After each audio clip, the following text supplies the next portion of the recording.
अगला क्वेश्चन देखिए, शंकु ये सबसे लिया गया है। एक शंकु का व्यास 12 सेंटीमीटर है और ऊंचाई 8 सेंटीमीटर है, तो शंकु की तिर्यक ऊंचाई होगी। अब हम लोग जानते हैं कि शंकु के तिर्यक ऊंचाई को हम लोग क्या से शो करते हैं, एल स्क्वायर से।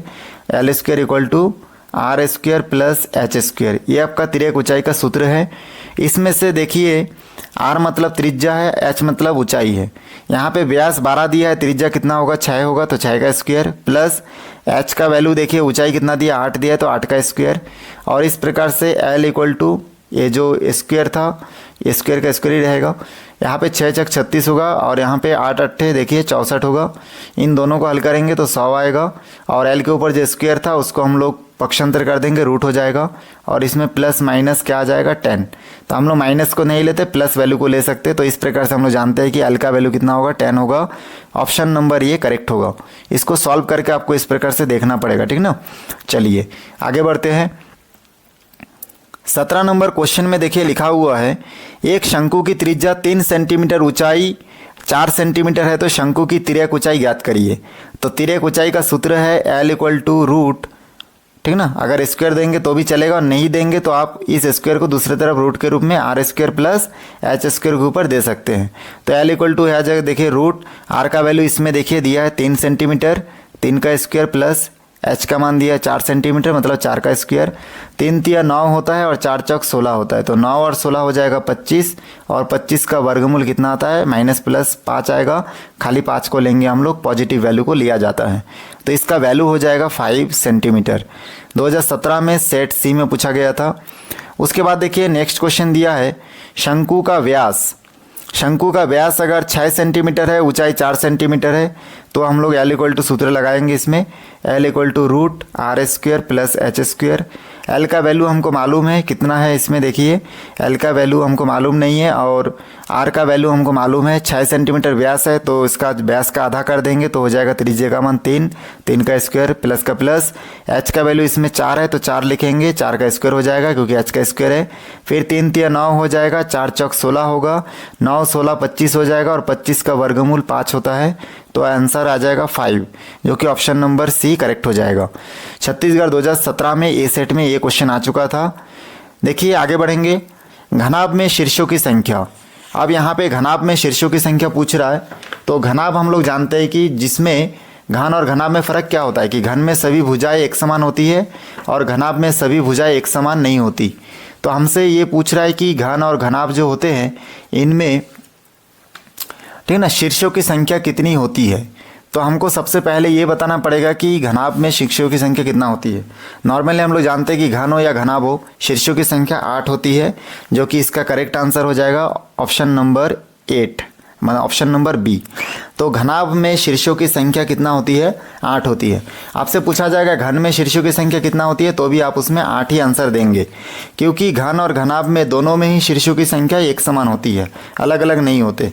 घन और घनाभ में फ़र्क इतना होता है कि घन के सभी भुजा एक समान होती है और घनाभ में सभी भुजा एक समान नहीं होती। चीज़ इतना को बिल्कुल ध्यान में रखिएगा, और क्योंकि ये क्वेश्चन इतना IMP है, हर बार एग्जाम में पूछा जा रहा है। चलिए आगे बढ़ते हैं। उसके बाद इसमें देखिए लिखा हुआ है, घनाभ में कुल विकर्णों की संख्या कितनी होगी। अब इसमें विकर्ण घन में भी पूछ सकते हैं और घनाभ में, लेकिन यहाँ पे घनाभ में पूछा गया है, तो घनाभ में कुल विकर्णों की संख्या आपकी कितनी होगी, 16 होगी, ठीक ना। तो 20 का डी नंबर ऑप्शन, घनाभ में कुल कितने विकर्णों की संख्या होगी, तो 20 नंबर ऑप्शन का हम लोग दे सकते हैं इसमें डी ऑप्शन, जो कि करेक्ट होगा 9, ठीक ना। तो घनाभ में विकर्णों की संख्या कितनी होगी, 9 होगी।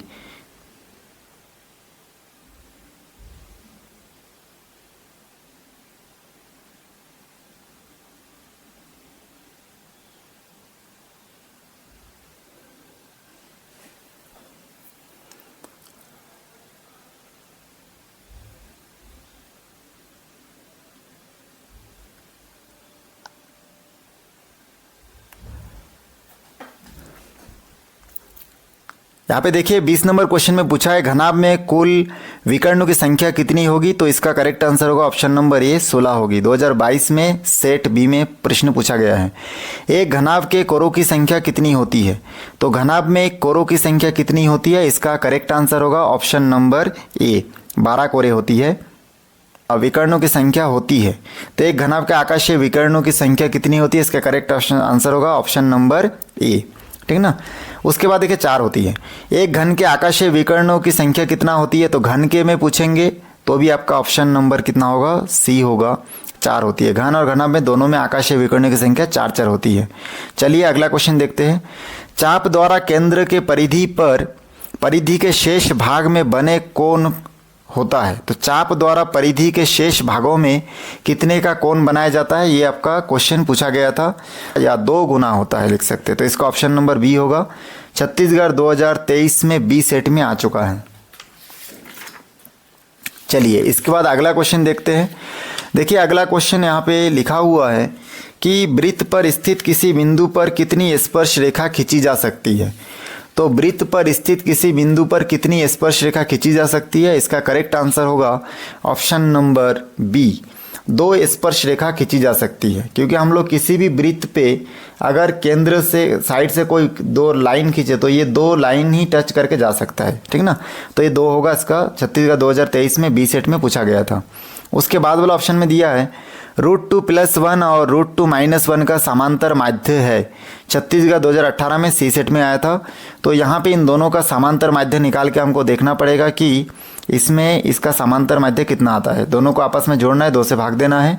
तो 2 यहाँ पे एक कैंसिल हो जाएगा। यहाँ पे 2√2 बचा ऊपर और नीचे 2, ये दोनों कैंसिल होकर खाली आंसर आया √2। तो इसका करेक्ट आंसर होगा ऑप्शन नंबर सी। तो इस प्रकार से देखिए हम लोग अभी तक 83+ क्वेश्चन सॉल्व करके देख चुके हैं। इस वीडियो को शुरू से आखिरी तक देखें, इसलिए आप सभी का बहुत बहुत धन्यवाद। फिर मिलते हैं एक नए वीडियो के साथ।